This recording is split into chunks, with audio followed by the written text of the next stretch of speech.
Alyassa Macabaya fled his hometown of Marawi 2 months after fighting between government troops and Muslim rebels destroyed his house. The Philippine government has since declared the combat over. But ask the 31-year-old tricycle taxi driver about going home, and he laughs.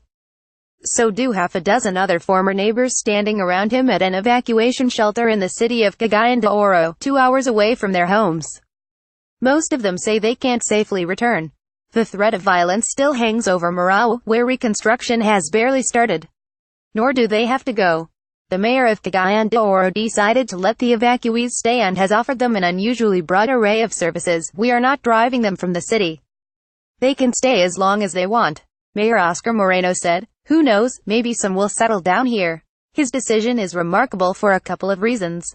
First, such compassion has not been the norm in the Philippines under President Rodrigo Duterte, who has declared martial law on the island of Mindanao, where both cities are located, to bolster the fight against Islamist militants.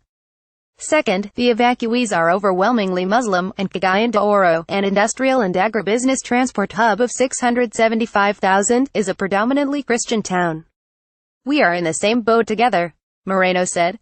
"Our strategy was, given of course that many of our brothers in Marawi would be displaced, we visibly offered to accept them in Cagayan de Oro." Troops opened fire in Marawi on May 23, targeting the 4-year-old Maut group of rebels, who are inspired by the militant group Islamic State. The rebels were suspected of working with Abu Sayyaf, another Islamic State-affiliated group that kidnaps and occasionally beheads foreign tourists. The fighting battered and burned about half of urban Marawi, a city of 200,000, before the government declared an end October 24. The battle killed more than 1,100 people, including 920 militants, in the latest deadly struggle between Islamist rebels and government forces in the Philippines. 20 Islamist rebel groups operate around Mindanao, the country's southernmost major island. Perceptions that Philippine Muslims lack autonomy or a fair share of resources after 500 years of settlement have led to clashes that have left 121,000 people dead since the 1960s. Some foreign governments, including Canada and the United States, advise their citizens to avoid the island of 21 million people. Moreno is hoping that Mindanao can move past the conflict. "What happened in Marawi will hope to become a wake-up call for Mindanao," the lawyer and former member of the Philippine Congress said. Some permanent inhabitants of Cagayan de Oro at first questioned the city's outreach to evacuees because they associated Muslims with violence, City Social Welfare Officer Teodoro Sabuga said. The city received numerous tips about purported terrorism connections, he said. "In fact, there are some Cagayanos who called my attention. 'What are you doing?' as if there might be something that will happen," he said. "But I said it's already an instruction of the mayor that we have to accommodate them." Macabaya's family and 43 others have lived up to half a year in the shelter in Cagayan de Oro, which the city built on a hilltop so it would be safe during floods.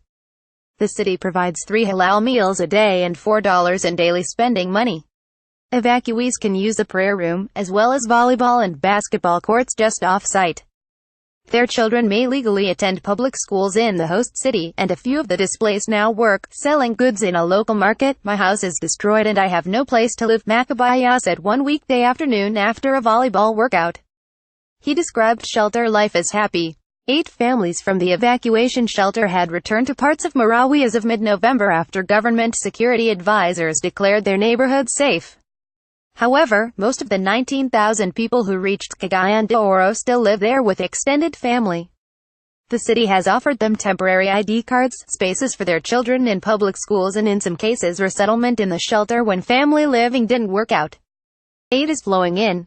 A local Catholic diocese, the central government, Philippine charities and private companies are among 12 major relief donors for Cagayan de Oro's evacuees.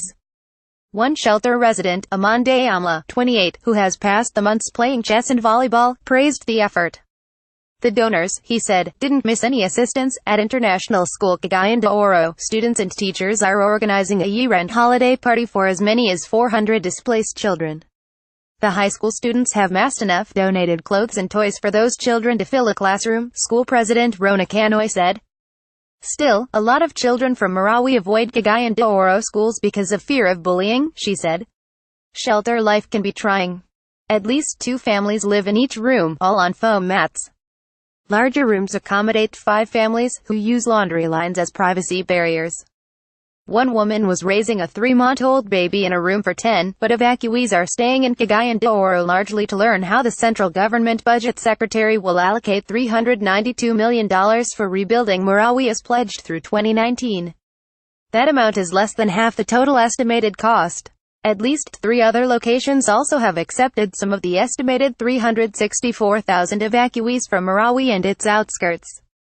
Cagayan de Oro stands out as a regional transit hub, making it easy to receive, and for its history of domestic immigration that has instilled a tolerance for outsiders, the mayor said. "We are some sort of a clearinghouse," he said. "But," he added, "it's the desire, the concern, the compassion that counts." Caption. Jennings is a special correspondent. Alyassa Trump praises his great relationship with Philippines. Duterte ignores questions about human rights. A Muslim landowner in the Philippines took in Christians to protect them from Islamist extremists. Islamic State. Rodrigo Duterte